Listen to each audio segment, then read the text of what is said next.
Welcome to Academic Gain Tutorials. In this video, we will discuss about the Dividend Portfolio Scorecard for income investors and explain how to evaluate dividend income, yield, safety, growth, diversification, risk, and overall portfolio health. First, begin by setting a clear dividend income goal.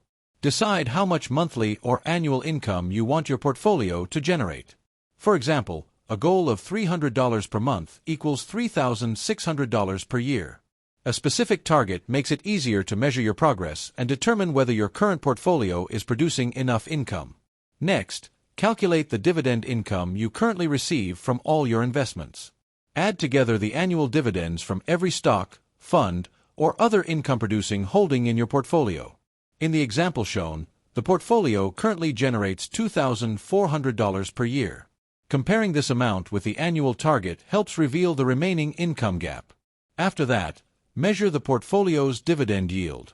Dividend yield can be calculated by dividing annual dividend income by the current portfolio value. For example, $2,400 of annual dividend income divided by a $60,000 portfolio produces a dividend yield of 4%. However, a higher yield is not always better, because unusually high yields may indicate increased financial risk. Then, check dividend safety by reviewing the financial condition of each investment. Important factors include a healthy payout ratio, stable cash flow, a strong balance sheet, manageable debt, and a reliable business model. A company that pays more dividends than its earnings and cash flow can safely support may eventually reduce or suspend its dividend. Furthermore, review dividend growth over different periods.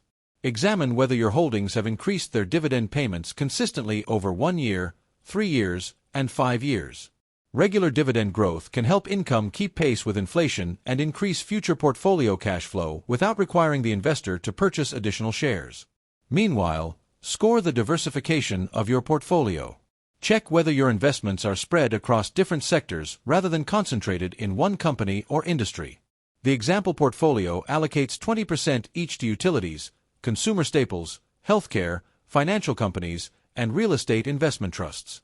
Although equal allocations are not suitable for every investor, the example demonstrates how sector diversification may reduce concentration risk.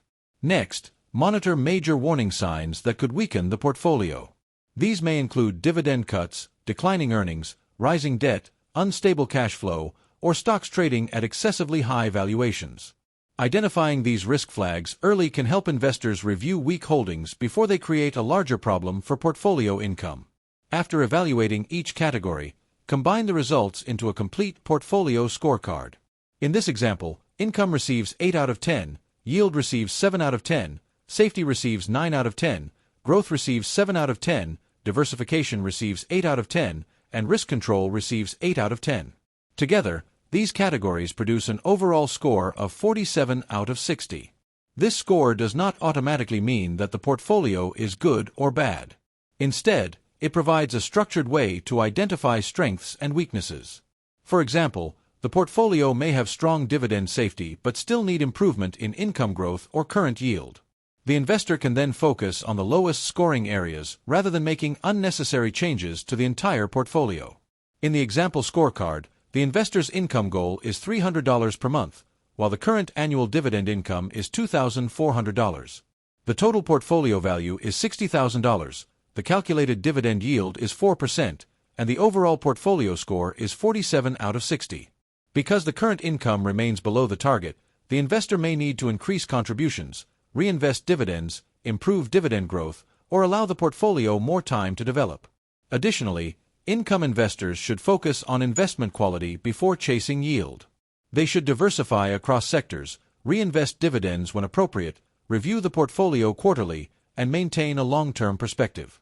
Frequent emotional trading can damage income consistency, while disciplined monitoring can help keep the strategy aligned with its original goals. Most importantly, remember that a portfolio scorecard is a monitoring tool rather than a guarantee of future performance. Scores should be reviewed regularly because company earnings, dividend policies, valuations, interest rates, and portfolio values can change over time. A consistent review process can help investors protect income, improve diversification, and make more informed long-term decisions. This content is for educational purposes only and is not financial advice. Dividend investing involves risk, investment values can rise or fall, and dividend payments are not guaranteed. Always conduct your own research or consult a qualified financial professional before making investment decisions. If this short video was helpful, give it a thumbs up and subscribe to the channel. Thank you.